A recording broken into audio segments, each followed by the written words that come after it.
Hello tout le monde, bienvenue sur ma chaîne, j'espère que vous allez bien. Aujourd'hui, vous l'avez vu, je vais partager avec vous des astuces sur comment s'habiller chic facilement tout en évitant un maximum les dépenses. Car être chic, ça n'a rien à voir avec l'argent. Si vous êtes intéressé par cette vidéo, on va pas perdre trop de temps avec l'introduction, on va commencer maintenant. Voilà, pour commencer cette vidéo, le premier conseil que je vais vous donner pour vous habiller chic facilement, on va s'attaquer au tissu et à la qualité de nos vêtements, privilégier des pièces durables de qualité. Très souvent, effectivement, avoir des pièces de qualité, ça va nécessiter un investissement un peu plus élevé de prime abord, mais vous allez voir qu'il y a des astuces pour acheter de la qualité pour beaucoup moins cher que ce qu'on trouve dans les boutiques actuelles. Premièrement, on a notre allié indétrônable pour bien consommer pas cher, c'est le vintage, le seconde main. Aujourd'hui, il y a vraiment tout plein de façons de consommer de seconde main. On aura recours aux plateformes de dressing comme Vinted, Vestiaire Collective, Vide Dressing. On a aussi Depop, j'ai entendu parler de Imparfaite récemment.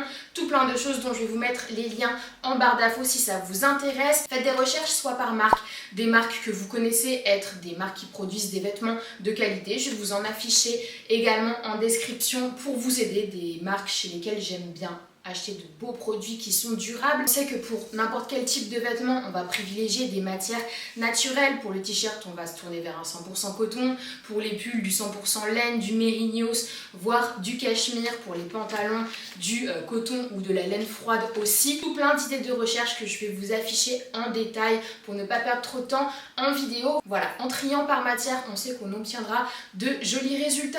Il y a aussi de nos jours beaucoup de promos, on va pas se le cacher, tout au long de l'année. On arrive à avoir soit des ventes outlet, soit des ventes de demi-saison. Il y a encore les Black Friday. Franchement, de nos jours, ça vaut assez peu le coup de dépenser en temps hors solde. Tellement il y a de soldes voilà, par saison, c'est très facile de pouvoir attendre. Et surtout, c'est ce que je vous conseille, de ne pas acheter de façon précipitée et d'attendre les opportunités de promotion pour prendre des pièces qui sont de meilleure qualité plutôt que du coup de prendre en période hors solde des pièces qui sont au même prix mais de moins bonne qualité. En deuxième, ce que je vous conseille, c'est de faire attention aux couleurs que vous choisissez sur vos pièces.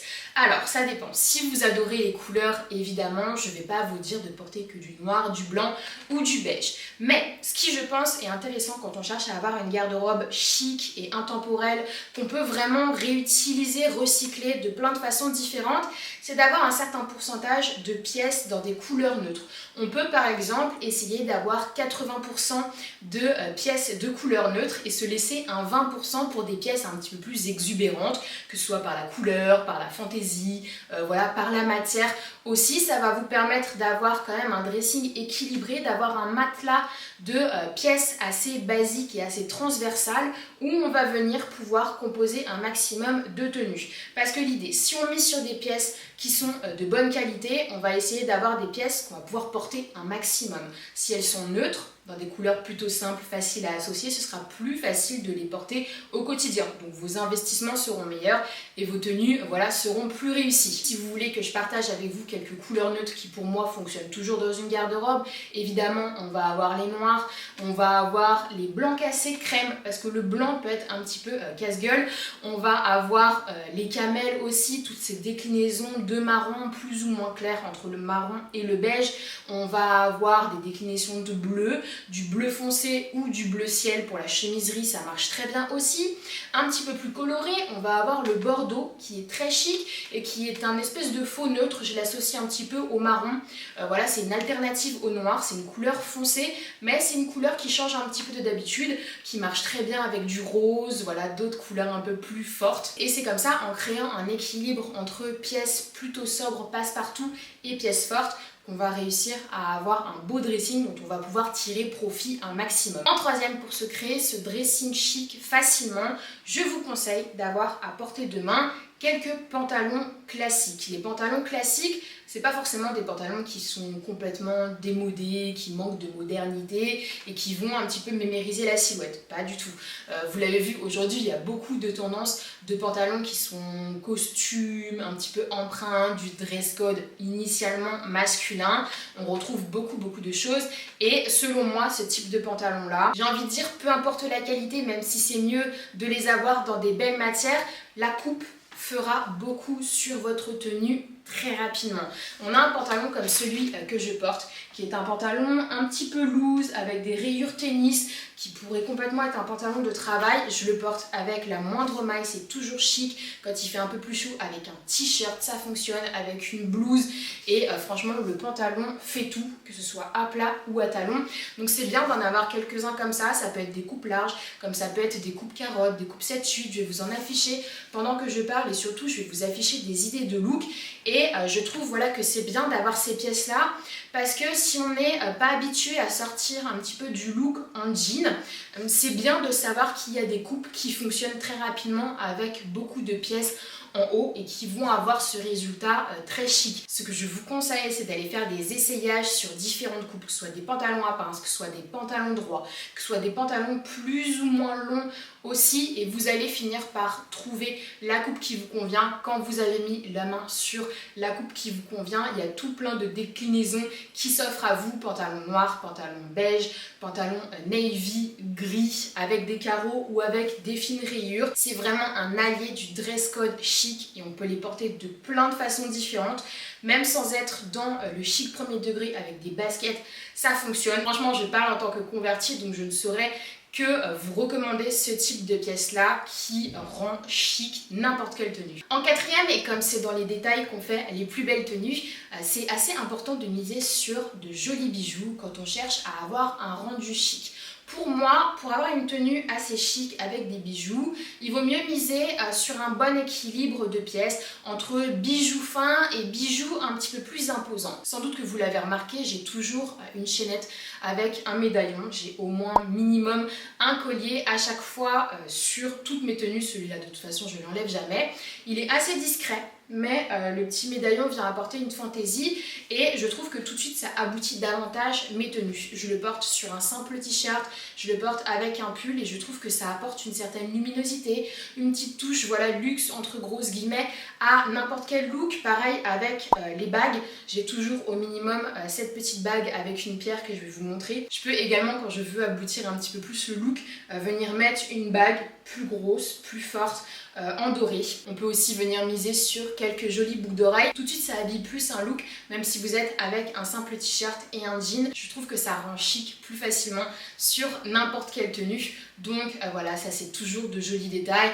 On a tous plus ou moins de bijoux à la maison, donc pensez à les utiliser, ça peut faire des merveilles. En cinquième, et là on va parler des chaussures. C'est vrai qu'il faut apporter, je pense, une attention particulière aux chaussures que l'on choisit pour avoir un rendu chic. On n'est pas forcément obligé d'avoir des chaussures très classe, des chaussures à talons très élaborées pour avoir un rendu chic. Il suffit de connaître les classiques et de les utiliser à bon escient et dans les bons mix. Pour moi, les classiques vraiment de la garde-robe pour un rendu chic, il y en a plusieurs. Numéro 1, les mocassins qui sont des indémodables. Attention, on a eu la tendance des mocassins track ces dernières saisons. Il est possible que la tendance ne dure pas très longtemps. Donc quand vous achetez des mocassins, si vous achetez des mocassins de qualité, je vous conseille de plutôt vous tourner vers des choses plus intemporelles. On aura soit des mocassins unis, soit des mocassins bicolores qui sont une alternative avec une fantaisie qui fonctionne. J'en ai vu des bicolores, crème et marron très sympa pour la demi-saison, que ce soit automne ou printemps. Après, j'en ai vu des noirs et blancs. Faut-il aimer le style? On a évidemment en grand classique les bottines à talons. Je vous conseille de choisir un modèle vraiment très simple dans un beau cuir lisse qui pourra passer les saisons. J'en ai une paire qui franchement pour moi est la paire parfaite à porter avec tout. C'est de la marque Aloas. En plus c'est une belle marque pour la qualité, je vais vous les montrer et elles sont complètement intemporelles. Il y a aussi les versions bottines lacées, que ce soit à plat ou à talons, que je trouve assez sympa, qui apportent un petit côté un petit peu rétro à une tenue, mais qui avec un simple jean a quand même ce rendu chic qu'on va chercher à avoir. Ou alors il y a des bottines genoux, c'est une version peut-être un petit peu plus mature des bottines à talons ou des cuissardes. C'est très sympa avec des jupes ou des robes midi. Pour moi c'est la seule façon dont je les porte parce qu'au niveau de la silhouette je trouve que ça donne le meilleur rendu. Vous voyez qu'il y a quand même pas mal de chaussures qu'on peut adopter dans un style chic. Après une petite paire de baskets, s'il si elle est assez épurée dans la ligne, si elle est bien entretenue aussi. Parce que ça, c'est un élément non négligeable quand on souhaite avoir un rendu chic dans une tenue. Il faut quand même qu'on prenne soin de ses affaires. Et ça en dit beaucoup, je trouve, sur une personne et ça a un impact de fou sur le rendu d'un look.